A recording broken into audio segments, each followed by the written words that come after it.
ஒரு காதல் கடிதம் வீழி போகும், உன்னை காணும் சபலம் வரக்கூடும். நீ பார்க்கும் பார்வைகள் பூவாகும், நெஞ்சுக்குள் தைக்கின்ற முள்ளாகும்.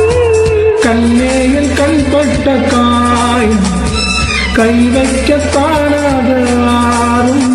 முன்னாலும் பின்னாலும் தள்ளாடும் சென்னீனின் தோளில் நாடும் நாள். மலையோசை கல கல கலவன கவிதைகள் படிக்கிறது, குழு குழு தென்றல் காற்று வீசுது.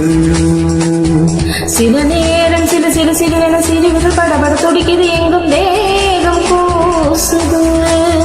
சின்ன பெண் பெண்ணல்ல வண்ண பூந்தோட்டம், பட்டட்டும் மேலும் தான் என்று காதல் தேரோட்டம். மலையோசை கல கல கலவன கவிதைகள் படிக்கிறது, குழு குழு தென்றல் காற்று வீசு.